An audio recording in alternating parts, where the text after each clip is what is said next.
بسم اللہ الرحمن الرحیم۔ السلام علیکم۔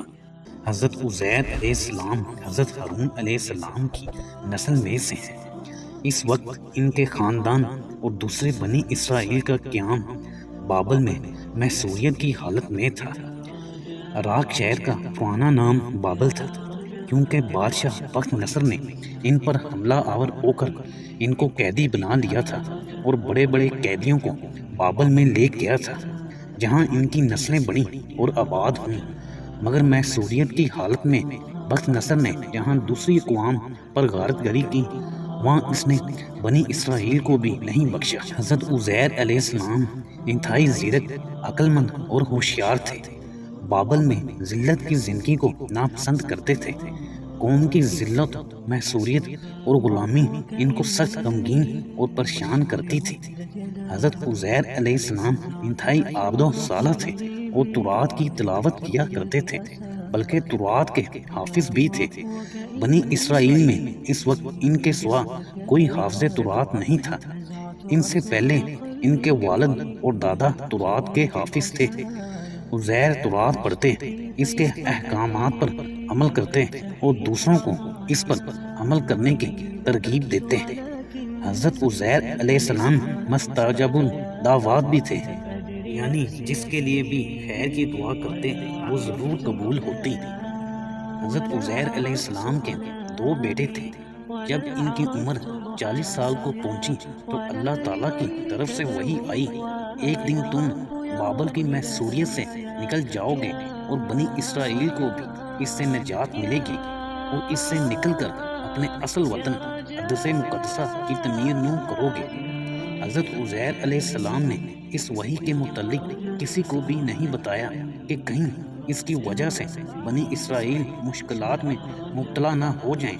زمانہ گزرتا گیا، مگر حضرت عزیر علیہ السلام کے دل میں بابل کی غلامی والی زندگی سے نکلنے اور وحی الہی کے مطابق اقدس مقدسہ کو آباد کرنے کے محرکات بڑھتے رہے، اور ان محرکات میں دن بدن اضافہ ہوتا رہا، اور ایک دن آپ کے اشتیاق میں شدت آ گئی، حتیٰ کہ بابل کو چھوڑنے کا فیصلہ ہی کر لیا، مگر اپنے ارادے کو عملی جامہ پہنانے کے راہ میں حائل مشکلات کا جائزہ لیتے رہے کہ بیوی کا کیا بنے گا، بیٹے کہاں جائیں گے، اس خادمہ کا کیا ہوگا جو ساری زندگی ان کی خدمت کرتی رہی اور امانت و اطاعت میں ہمیشہ ان کی پیروی کرتی رہی، اور دل ہی دل میں سوچنے لگے کہ ان ساروں کو ساتھ لے جانے کی کیا صورت ہوگی، جبکہ بابل کے آس پاس سخت پہرا ہے۔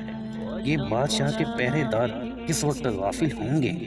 یہ مشکلات اس راہ میں حائل تھی، حتیٰ کہ ان کو احساس ہوا کہ ان مشکلات کے ہوتے ہوئے ارادے کی تکمیل تعطل کا شکار ہوگی، مگر اس معاملے میں غور کرتے رہے۔ آخرکار رات کا کافی حصہ گزرنے کے بعد جب تمام لوگ سو گئے تو ایک محفوظ مکان میں اپنی بیوی، بچوں اور خادمہ کو جمع کیا اور ان کو اپنے ارادے سے آگاہ کیا، اور فرمایا، میں نے بابل سے نکل جانے کا فیصلہ کر لیا ہے۔ بیوی کہنے لگی، آپ نے کہاں جانے کا ارادہ کیا ہے؟ حضرت عزیر علیہ السلام نے فرمایا، اقدس مقدسہ کی طرف۔ کہنے لگی، یہ بہت مشکل کام ہے، اس لیے کہ ہم بخت نصر کی فوجوں کی لپیٹ میں ہیں۔ مگر حضرت عزیر علیہ السلام ہر قیمت پر بابل کو چھوڑنے پر مصر تھے، اس لیے کہ وہ بابل چھوڑنے کو حکم الہی سمجھتے تھے۔ جب عزیر علیہ السلام نے اس راز کو اپنے گھر والوں کے سامنے ظاہر کر دیا کہ بابل سے نکلنا وحی الہی کی وجہ سے ہے، اور اللہ تعالیٰ نے انہیں بذریعہ وحی یہ بشارت دی ہے کہ بنی اسرائیل دوبارہ ارض مقدسہ کو آباد کریں گے اور بخت نصر کے ظلم اور غلامی کی یہ کالی راتیں چھٹ جائیں گی، تو ان کی بیوی، بچے اور خادمہ بہت خوش ہوئے اور سمجھ گئے کہ عزیر علیہ السلام کو نبوت عطا کی گئی ہے۔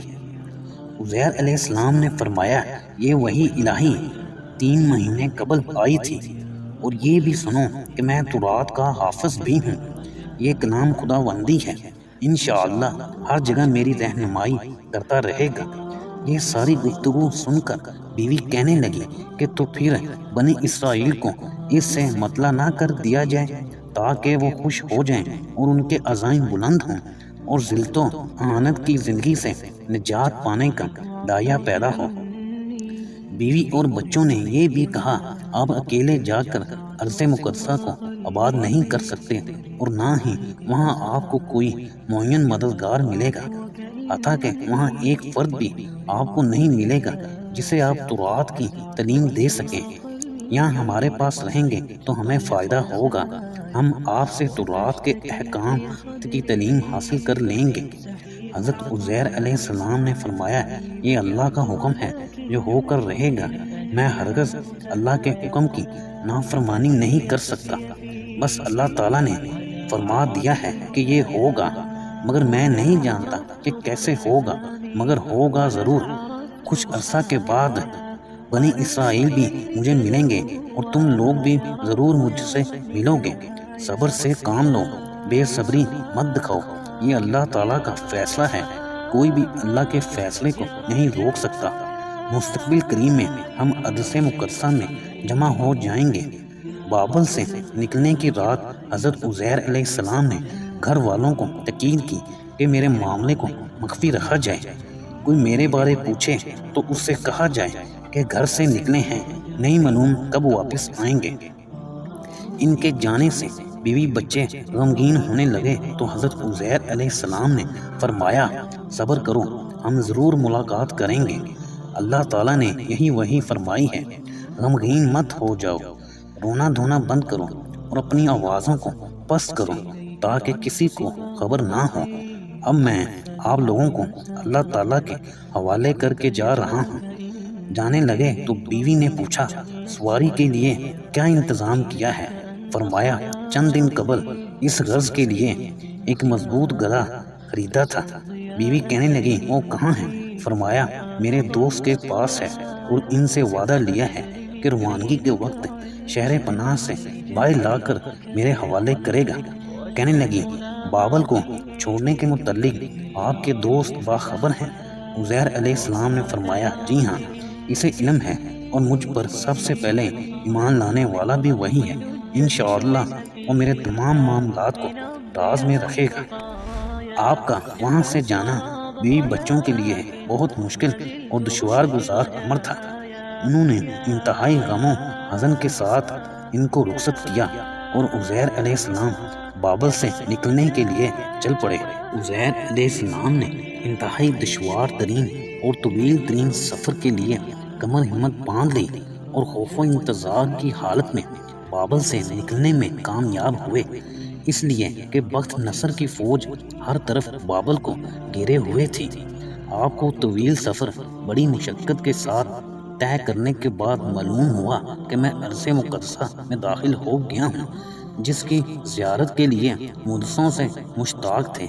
جب اس میں داخل ہوئے تو عجیب منظر دیکھا کہ وہاں کہیں بھی آبادی کے کوئی آثار نہیں ہیں، بلکہ تمام چیزیں الٹی پڑی ہیں، 30 سال سے برباد ہوا پڑا ہے اور بخت نصر کی فوجوں نے اس کو تہہ و بالا کر کے رکھ دیا ہے۔ یہاں سے بیت المقدس کی طرف چل پڑے اور بیت المقدس کے متعلق بہت سے واقعات یاد آئے اور یکے بعد دیگرے ان واقعات کو سوچتے رہے۔ مثلاً بنی اسرائیل کے بادشاہ نے بخت نصر کے سامنے حاضری دی اور صلح کی درخواست کی اور صلح کے بدلے بہت سے قیمتی جواہرات اس کی خواہش کے مطابق اس کو دیے۔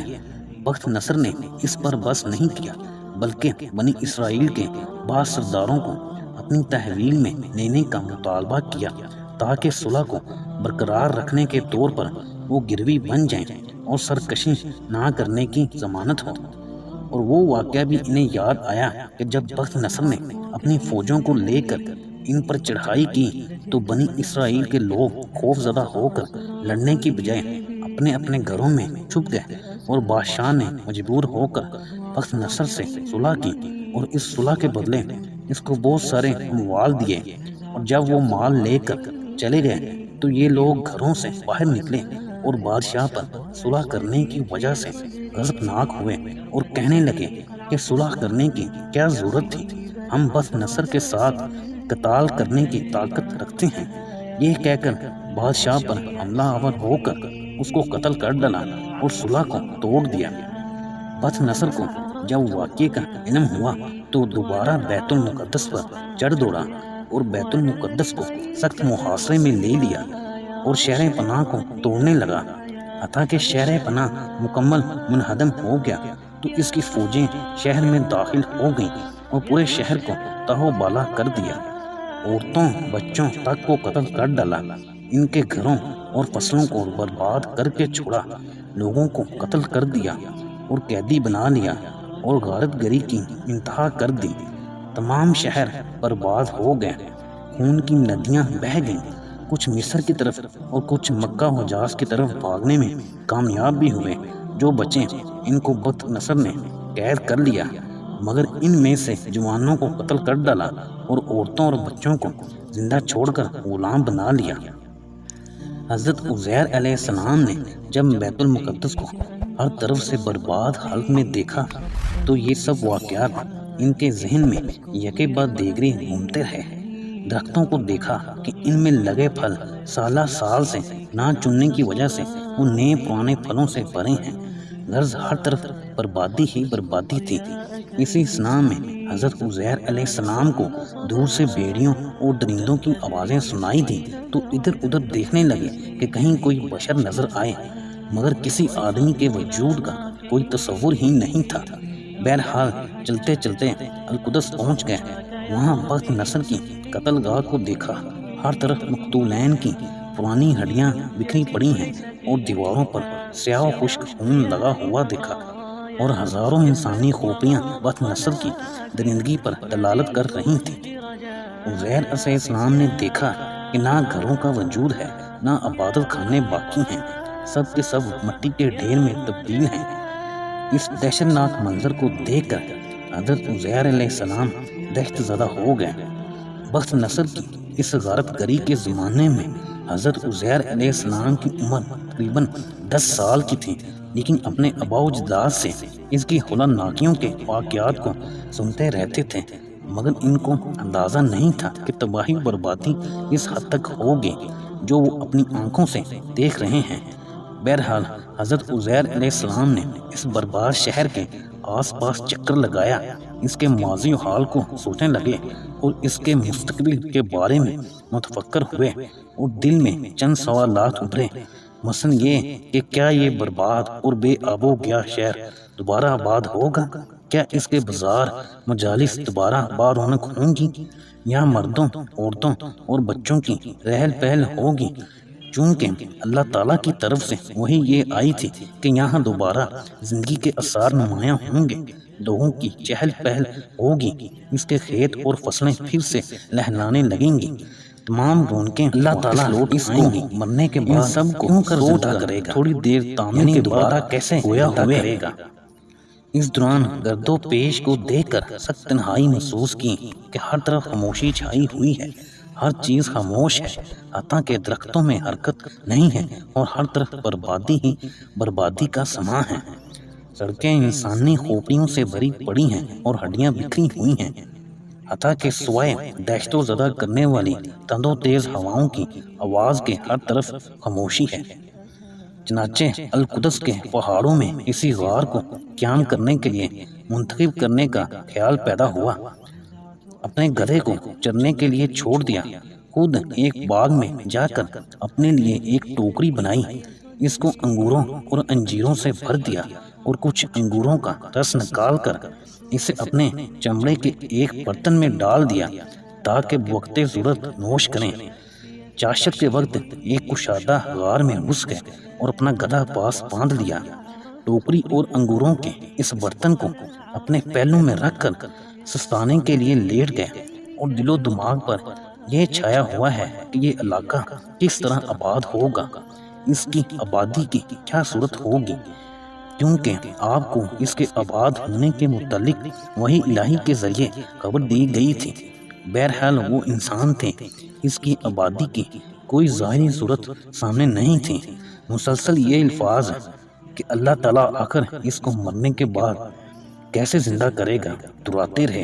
اسی سوال اور تعجب کی کیفیت میں تھے کہ نیند کا غلبہ ہوا اور نیند کی آغوش میں چلے گئے، اور اسی حالت میں اللہ تعالیٰ نے ان کی روح کو قبض کر لیا۔ عنایت الہی اور ربانی لطف و کرم ان کی حفاظت کرتی رہے۔ اللہ تعالیٰ جو چاہتے ہیں کرتے ہیں۔ اللہ تعالیٰ کی مشیت کو کوئی بھی نہیں ٹال سکتا، نہ زمین میں نہ آسمان میں، وہ ہر چیز پر قادر ہے۔ اسی کیفیت میں سالہ سال گزر گئے۔ 40 سال کا عرصہ کافی ہوتا ہے۔ زمانہ بدل گیا، لوگوں میں تبدیلیاں آ گئیں۔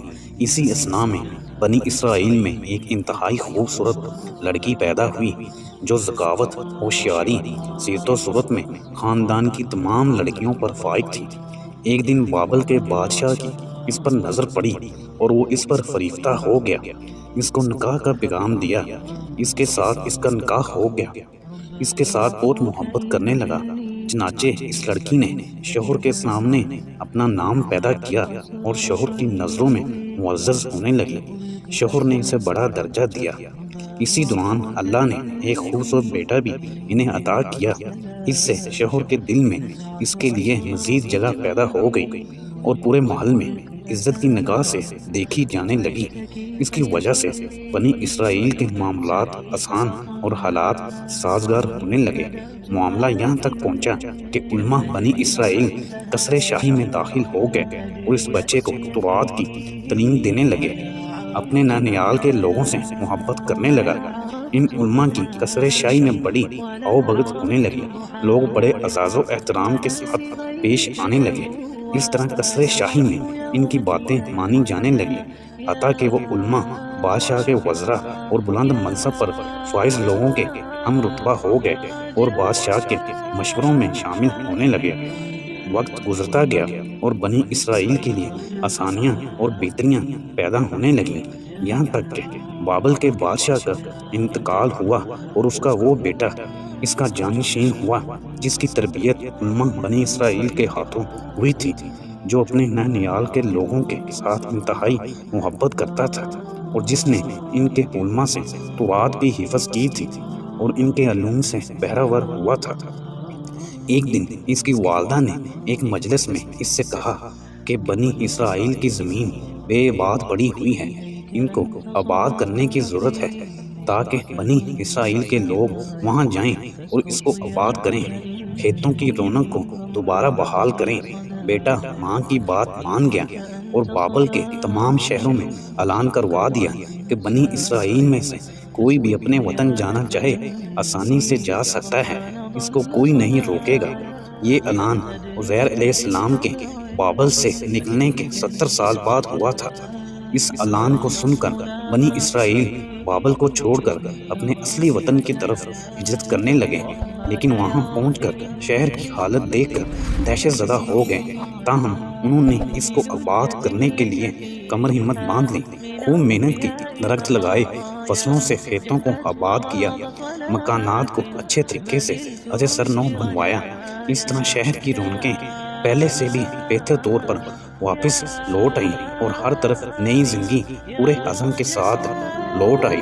لوگوں کی زندگی بہترین سے بہترین گزرنے لگی، لوگ آزاد فضا میں سانس لینے لگے اور آزادی کی لذت کو محسوس کرنے لگے۔ انہیں بابل کی غلامانہ زندگی سے نجات ملی۔ اس طرح 30 سال کا عرصہ گزر گیا، تمام شہر آباد ہو گئے، ان کے کھیت لہلانے لگے اور ان کی بستیاں آباد ہوئیں۔ حضرت عزیر علیہ السلام کی اہلیہ بوڑھی ہو گئی، ان کی عمر کا کافی حصہ گزر گیا۔ اس طرح ان کی نو عمر خاتمہ بھی بڑھاپے میں داخل ہو گئی۔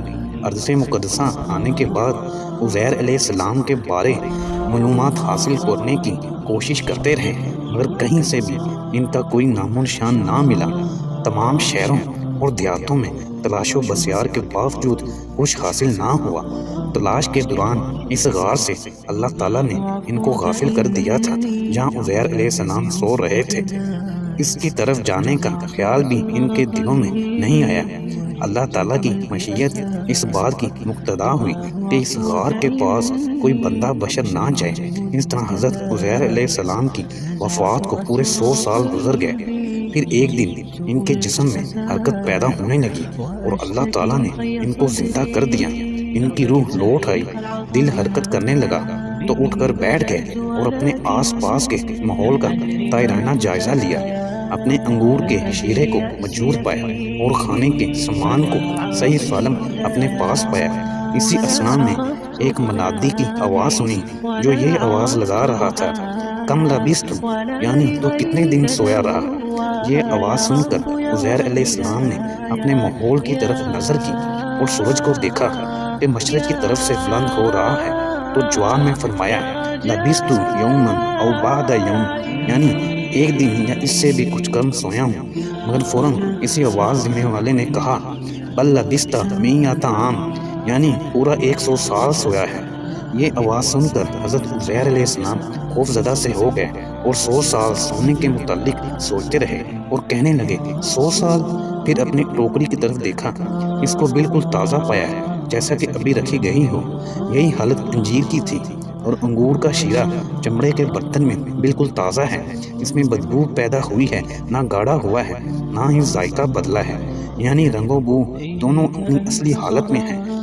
حضرت عزیر علیہ السلام مزید سوچتے رہے، آس پاس دیکھتے رہے۔ اتنے میں ان کو اپنا گدھا یاد آیا اور کہنے لگے میرا گدھا کہاں چلا گیا؟ یقیناً بھاگ گیا ہوگا۔ اتنے میں ان کی نظر ایک جگہ پرانی ہڈیوں پر پڑی جہاں گدھے کو باندھا تھا۔ دل میں سوچنے لگے کہ گدھے کو کیا ہوا کہ اس کی ہڈیاں ریزہ ریزہ ہو گئیں جیسا کہ سالہ سال گزر گئے ہوں۔ حضرت عزیر علیہ السلام ادھر کھانے پینے کی اشیاء کو دیکھتے تو بالکل تر و تازہ ہیں، ذرا برابر تغیر پیدا نہیں ہوا، مگر گدھے کی طرف دیکھتے ہیں تو اس کی ہڈیاں ریزہ ریزہ ہو گئی ہیں، جو ایک کثیر مدت گزرنے کی دلیل ہے۔ پھر بار بار کہنے لگے یقیناً 100 سال گزر گئے، یقیناً 100 سال گزر گئے۔ گدھے کی کیفیت اس پر دلالت کر رہی ہے، اس لیے کہ اس کی جلد، اس کا گوشت اور اس کی ہڈیاں سب کچھ گل گئی ہیں اور اس کی آنکھوں میں کی جگہ میں سوراخ ہو گئے ہیں۔ عزیر علیہ السلام نے مناظر قدرت کا نظارہ کیا کہ کھانے پینے کی اشیاء تر و تازہ مگر گدھا بالکل فنا۔ سبحان اللہ، یقیناً یہ قدرت کی ایک نشانی ہے اور عظیم نعمت الہی ہے۔ حضرت عزیر علیہ السلام بار بار یہ فرماتے رہے ھذا آیات من آیات اللہ، ھذا آیات من آیات اللہ، یعنی یہ اللہ کی ایک نشانی ہے، یہ اللہ کی ایک نشانی ہے، اور بار بار اللہ کی تسبیح تمجید بیان کرتے رہے۔ اسی دوران یہ فرمان الہی کان میں سنائی دیا والا نجعلک آیات للناس، ترجمہ تاکہ ہم تم کو لوگوں کے لیے ایک مثال بنا دیں۔ پھر دوبارہ حضرت عزیر علیہ السلام نے ہلکی سی آواز سنی کہ ان کو حکم دیا جا رہا ہے وانظر الی العظام، ہڈیوں کی طرف دیکھو۔ چنانچہ عزیر علیہ السلام نے گدھے کی ہڈیوں کی طرف دیکھا۔ پھر غیبی آواز آئی کیف ننشزھا ثم نکسوھا لحما، کیسے چڑھاتے ہیں ہم ان کو پھر پہناتے ہیں ان کو گوشت۔ حضرت عزیر علیہ السلام ہڈیوں کی طرف دیکھتے رہے حتیٰ کہ دیکھا کہ ہڈیاں حرکت کرنے لگیں اور ہر ہڈی اپنی اپنی جگہ ہلنے لگی اور دوبارہ گدھے کی شکل بن گئی۔ پھر قدرت الہی سے اس میں گوشت پیدا ہونے لگا، ہوتے ہوتے وہ پہلے کی طرح مکمل صورت میں آ گیا۔ گدھے کو مکمل اپنی اصلی حالت میں تبدیل ہوتا ہوا دیکھ کر اللہ تعالیٰ کی عظیم قدرت کاملہ پر مکمل یقین آ گیا اور مکمل اطمینان نصیب ہوا، اور انتہائی خشوع کے ساتھ یوں گویا ہوئے اعلم ان اللہ علی کل شیء قدیر، یعنی میں یقین رکھتا ہوں کہ بے شک اللہ تعالیٰ ہر چیز پر پوری قدرت رکھتے ہیں۔ موت سے پہلے القدس کے شہر کو ویران و برباد دیکھ کر تعجب کے ساتھ کہا تھا ان شہروں کی رونقیں کیسے بحال ہوں گی، مگر آج اپنے تصور و گمان سے کئی گنا بڑھ کر کمال قدرت الہی کا نظارہ کیا۔ حضرت عزیر علیہ السلام غار سے باہر آئے، شہر کے راستوں میں دیکھا کہ لوگوں کی چہل پہل ہے، لوگ آتے جاتے ہیں، آپس میں بات چیت کر رہے ہیں، خوش و خرم ہیں، اور شہر کو دیکھا کہ آباد ہوا ہے۔ آفتاب غروب ہوتے ہی ہر طرف گھروں سے روشنی آنے لگی۔ اس کیفیت کو دیکھ کر حضرت عزیر علیہ السلام بہت مسرور ہوئے اور نعمت الہی کا شکر ادا کیا اور یقین پختہ ہو گیا کہ اللہ تعالیٰ ہر چیز پر قادر ہے۔ اس کے بعد شہر کے حالات معلوم کرنے کے لیے شہر کی طرف چل پڑے کہ 100 سال کے بعد اس میں کیا کیا تغیرات آئے ہیں اور لوگوں کا کیا حال ہے، وہ خوش ہیں یا اب بھی ان پر غم کے آثار ہیں، میرے خاندان کا کیا حال ہوا ہوگا۔ ان میں کچھ لوگ زندہ بھی ہیں یا سب مر چکے ہیں؟ چنانچہ سینکڑوں سوالات لیے شہر کے اندر داخل ہوئے۔ شہر میں داخل ہوتے ہی جدید عمارتیں دیکھیں جو انتہائی خوبصورت ڈیزائن میں بنی ہوئی تھیں۔ خوبصورت سڑکیں دیکھیں، پہلے اس کا تصور بھی نہیں تھا۔ ان عمارتوں شاہروں کو ہر طرف سے دیکھتے رہے اور غور کرتے رہے اور اپنے اس قدیم مکان کو تلاش کرنے لگے جو تقریباً 120 سال قبل چھوڑا تھا۔ چنانچہ راہ چلتے کسی شخص سے اپنے مکان کے بارے پوچھا کہ عزیر علیہ السلام کا گھر کہاں ہے؟ اس شخص نے کہا، ہم عزیر کا گھر نہیں جانتے، البتہ عزیر کے بچوں کے مکانات یہاں موجود ہیں، یہ سامنے مکان ہے۔ چنانچہ عزیر علیہ السلام ان مکانات کی طرف چلتے رہے یہاں تک کہ عزیر کے بچوں کے مکانات تک پہنچ گئے اور ان میں سے ایک مکان کے دروازے پر آہستہ سے دستک دی۔ اندر سے آواز آئی، کون ہے جو دروازہ کھڑکا رہا ہے؟ دروازے پر کون ہے؟ فوراً جواب دیا، میں عزیر ہوں۔ اندر سے آواز آئی، کیا مذاق کر رہے ہو؟ کون عزیر؟ عزیر علیہ السلام نے فرمایا، بیٹے دروازہ کھولو، تجھے پتہ چل جائے گا میں عزیر ہوں، میں نہ مذاق کر رہا ہوں نہ جھوٹ بولتا ہوں۔ دروازہ کھولا گیا اور دروازہ کھولنے والا ان کی طرف دہشت اور پریشانی کے ساتھ دیکھنے لگا اور کہنے لگا، عزیر کو گم ہوئے 100 سال کا طویل عرصہ گزر چکا ہے۔ جس وقت وہ غائب ہوئے تھے اس وقت ان کی عمر 40 سال تھی۔ میرے والد یہی فرماتے ہیں، اگر بالفرض وہ زندہ بھی ہیں تو ان کی عمر اس وقت 140 ہوگی، حالانکہ آپ تو ان کے پوتوں سے بھی چھوٹے لگ رہے ہیں۔ ہم آپ کو عزیر کیسے مان سکتے ہیں؟ عزیر علیہ السلام اور ان کے پوتے کے درمیان یہ مکالمہ لوگوں نے سنا اور ان کے پاس جمع ہو گئے اور سوالات کی بچھاڑ کر دی، اور عزیر علیہ السلام انتہائی اطمینانوں اور وثوق کے ساتھ ان کے سوالات کا جواب دیتے رہے اور فرمانے لگے، اللہ تعالیٰ نے مجھ پر پورے 100 سال موت طاری کر دی اور 100 سال کے بعد زندہ ہو کر دیکھا کہ میرے کھانے پینے کی چیزیں اپنی اصلی حالت میں ہیں، خراب ہوئی ہیں، نہ بو پیدا ہوئی ہے، اور میرا گدھا ختم ہو گیا۔ پھر دیکھا کہ اس کی ہڈیاں حرکت کرتی ہوئی اپنی اپنی جگہوں پر آ کر جڑنے لگیں۔ اللہ تعالیٰ نے پھر ان پر گوشت چڑھا دیا، پھر مکمل ہو کر آواز دینے لگا اور بڑے زوردار آواز میں بولنے لگا۔ یہ سب کچھ مکمل 100 سال گزرنے کے بعد ہوا، جبکہ میں اس طویل عرصے کو ایک دن یا اس سے بھی کم سمجھ رہا تھا، لیکن اللہ تعالیٰ نے مجھے بتایا کہ یہ ایک دن 100 سال کی مدت ہے۔ یوں اللہ تعالیٰ کی کمال قدرت ظاہر ہوئی۔ کیا اللہ تعالیٰ ہر چیز پر قادر نہیں؟ اسی اسنا میں ایک انتہائی بوڑھی عورت جو بمشکل دیوار کے ساتھ ٹیک لگا کر بیٹھ سکتی تھی ظاہر ہوئی اور آواز دینے لگی، اسے گھر کے اندر لے آؤ۔ عزیر کے اندر کچھ علامتیں تھیں، اگر یہ شخص واقعی عزیر ہے تو میں ان علامات کے ذریعے پہچان لوں گی۔ چنانچہ عزیر علیہ السلام اندر تشریف لے گئے تو دیکھا ایک نابینا بوڑھی عورت بیٹھی ہے۔ زمانے نے اس کو ہلاکت کے دہانے تک پہنچا دیا ہے۔ وہ کہنے لگی، کیا تم خود کو عزیر کہتے ہو؟ عزیر علیہ السلام نے فرمایا، جی ہاں میں عزیر ہوں۔ بڑھیا کہنے لگی، عزیر علیہ السلام کی ایک خادمہ تھی، عزیر علیہ السلام کے جانے کے وقت اس کی عمر 20 سال تھی، کیا تم اس کو جانتے ہو؟ عزیر علیہ السلام نے فرمایا، جی ہاں جانتا ہوں، اس کا نام اشتر تھا، میرے جانے کے وقت اس کی عمر 20 سال تھی، اس وقت اگر وہ زندہ ہے تو اس کی عمر 120 سال ہوگی۔ بڑھیا نے کہا، کیا تم جانتے ہو میں ہی اشتر عزیر کی خادمہ ہوں؟ حضرت عزیر علیہ السلام میں ایک علامت تھی، یعنی وہ مستجاب الدعوات تھے، ان کی دعا قبول ہوتی تھی۔ اگر تم واقعی عزیر علیہ السلام ہو تو میرے لیے اللہ تعالیٰ سے دعا کرو کہ میری بصارت لوٹ آئے اور میں دیکھنے لگ جاؤں اور چلنے سے بھی قاصر ہوں۔ دعا کیجئے میری ٹانگیں صحیح اور تندرست ہو جائیں۔ حضرت عزیر علیہ السلام نے اللہ تعالیٰ سے دعا کی اور اپنا دست مبارک ان کی آنکھوں پر پھیر دیا تو بڑھیا اپنی آنکھوں سے دیکھنے لگی اور پہلے سے بھی بہتر طریقے سے دیکھنے لگی، اور ساتھ ہی اپنے پیروں پر کھڑی بھی ہو گئی، اور پھر عزیر علیہ السلام کے چہرے کی طرف غور سے دیکھتی رہی اور کہنے لگی، میں گواہی دیتی ہوں تم واقعی عزیر علیہ السلام ہو۔ اس وقت میں خود کو اس حالت کی طرح دیکھتی ہوں جیسے کہ 100 سال قبل تھی۔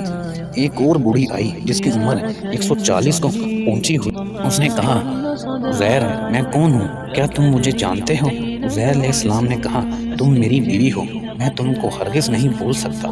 بابل سے نکلتے وقت حضرت عزیر علیہ السلام نے اپنی بیوی کو یادگار کے طور پر ایک انگوٹھی دی تھی اور بیوی نے بھی انہیں ایک انگوٹھی دی تھی۔ تو ان کی بیوی نے کہا تمہیں یاد ہے کہ تمہارے کوچ کرنے کی رات ہم نے کن چیزوں کا تبادلہ کیا تھا؟ حضرت عزیر علیہ السلام نے فرمایا جی ہاں یاد ہے، ہم نے انگوٹھیوں کا تبادلہ کیا تھا۔ میں نے اپنی انگوٹھی تمہیں دی تھی اور تجھ سے کہا تھا اس کو دیکھ کر میں یاد آؤں گا، یہ لو وہی انگوٹھی ہے جو آپ نے دی تھی۔ یہ کہہ کر اپنی انگلی سے انگوٹھی اتار کر بیوی کو دی۔ ان کی بیوی بہت خوش ہوئی اور کہنے لگی ایک زمانہ دراز تک یہ انگوٹھی تمہاری یاد دلاتی رہی۔ اس عجیب و غریب واقعے کو سن کر لوگ جمع ہو گئے، حتیٰ کہ عزیر علیہ السلام کا گھر لوگوں کے لیے تنگ ہو گیا۔ لوگ ان کے سامنے کھڑے ہو کر اس عجیب صورتحال کو دیکھتے رہے اور یہ عظیم معجزہ ان لوگوں کو ایک خواب محسوس ہو رہا تھا۔ لوگ ان کی جس بات کی تکذیب کرتے تو وہ اس کو ثابت کرنے کے لیے ایک مضبوط دلیل پیش کرتے۔ اللہ تعالیٰ کی مشیت بھی یہی تھی کہ عزیر لوگوں کے لیے کمال قدرت الہی کی ایک عظیم نشانی ثابت ہو، اور اللہ تعالیٰ نے ان سے کہا بھی تھا وَلَنَجْعَلَكَ آیَاتًا لِلنَّاسِ، یعنی ہم تم کو لوگوں کے لیے ایک مثال بنا دیں گے۔ اسی اثناء میں ان کی بوڑھی خادمہ جس کی آنکھیں اور ٹانگیں پہلے جواب دے چکی تھیں اور اب عزیر علیہ السلام کی دعا سے اس کی طاقت بحال ہو گئی تھی، آنکھوں کی بصارت، ٹانگوں کی قوت بھرپور کام کرنے لگی۔ وہ اچانک اٹھی اور قریب کے ایک مکان میں گئی جہاں جمع بنی اسرائیل کی مجلس تھی اور حضرت عزیر علیہ السلام کی آمد کی خبر دی۔ اسی مجلس میں ایک انتہائی عمر رسیدہ شخص بیٹھا ہوا تھا۔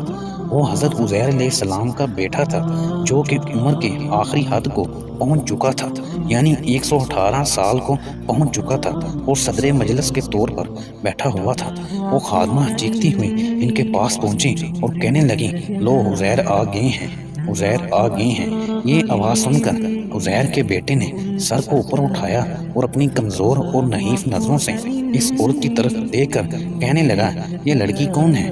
خادمہ نے کہا میں تمہارے باپ عزیر کی خادمہ تو میرا نام ہے۔ تمہارے والد محترم حضرت عزیر علیہ السلام تشریف لا چکے ہیں اور میرے لیے اللہ تعالیٰ سے شفا کی دعا کی تو اللہ تعالیٰ نے ان کی دعا کو قبول کیا اور میری بصارت قوت لوٹ آئی۔ جیسے وہ 100 سال پہلے مستجاب الدعوات تھے، اب بھی وہ مستجاب الدعوات ہیں۔ تمہیں پتہ ہے اللہ تعالیٰ نے انہیں موت دینے کے 100 سال بعد دوبارہ زندہ کیا اور نئی زندگی عطا کی۔ اس خبر سے ساری مجلس پر سکتہ طاری ہو گیا اور وہ چند لمحات کے لیے ورطۂ حیرت میں پڑ گئے اور اس واقعے کی تصدیق کرنے سے انکار کرنے لگے۔ مگر عزیر علیہ السلام کی خادمہ ان کے سامنے اس کے صحیح ہونے کی زندہ مثال تھی اور سارا واقعہ ان کے سامنے بیان کر چکی تھی، اور انہیں بھی معلوم تھا کہ عزیر مستجاب الدعوات ہیں اور اپنے باوجداد سے سنتے چلے آ رہے تھے۔ حقیقت انہیں بھی معلوم تھی کہ 100 سال قبل عزیر علیہ السلام نکلے تھے اور اشتر انہیں اپنی آنکھوں سے دیکھنے کی دعوت دے رہی تھی۔ چنانچہ یہ انتہائی عجیب واقعہ تھا۔ ہر ایک عزیر علیہ السلام کو اپنی آنکھوں سے دیکھنے کا مشتاق تھا۔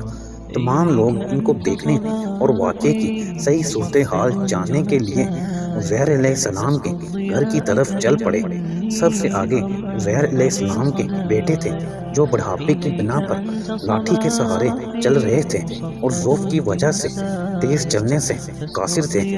120 سال کی عمر کو پہنچ چکے تھے۔ ان کی خادمہ کہہ رہی ہے کہ دیکھو اتنا عجیب معاملہ ہے کہ یہ بڑھاپے کی وجہ سے چل نہیں سکتے، مگر ان کے والد 40 سال کے جوان ہیں۔ چنانچہ عزیر کے بیٹے نے مکان کے قریب پہنچ کر آنکھوں کو خوب صاف کیا اور گھر کے اندر داخل ہوئے تو دیکھا کہ 40 سال کا ایک خوبصورت قوی البدن جوان بیٹھا ہے جس کے چہرے پر ایمان و تقوی کا نور خوب نمایاں ہے۔ ان کو سلام کیا اور ان کے چہرے کو غور سے دیکھتے رہے۔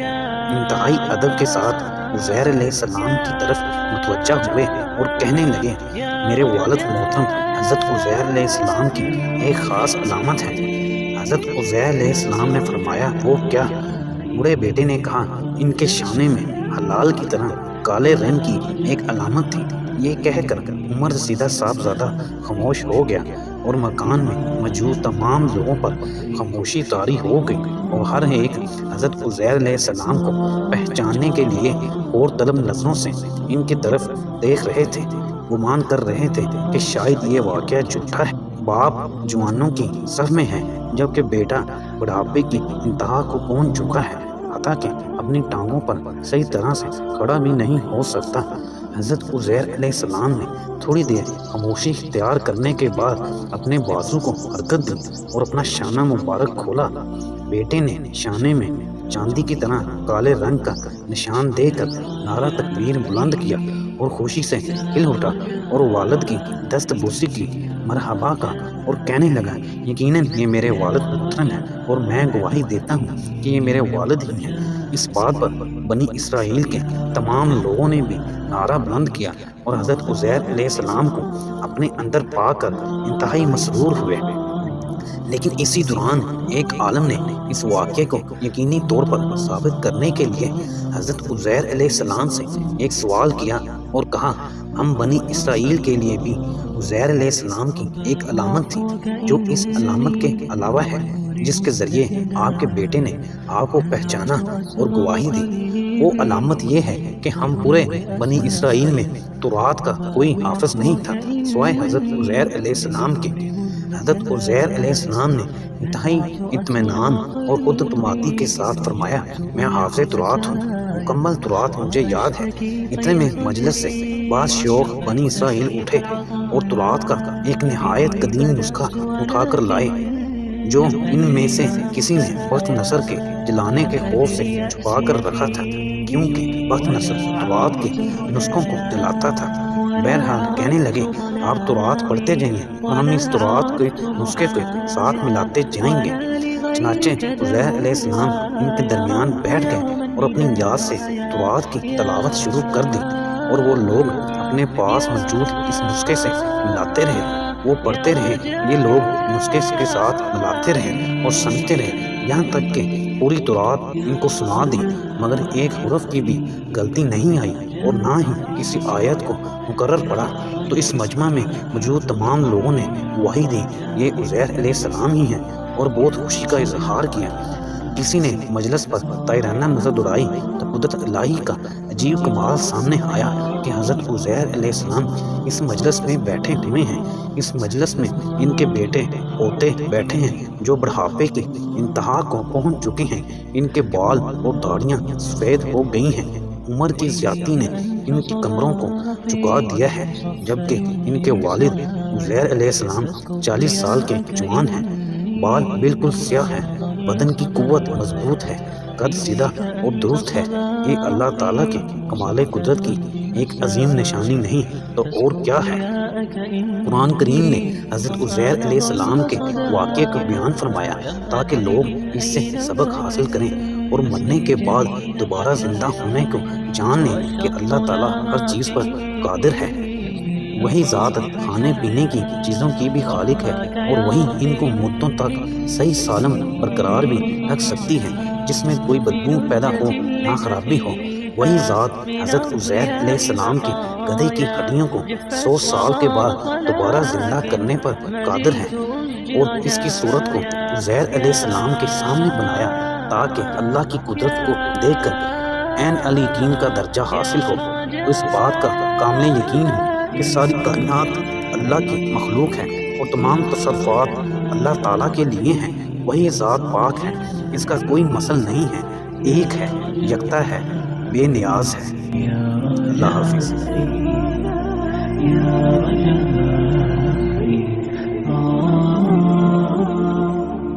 ah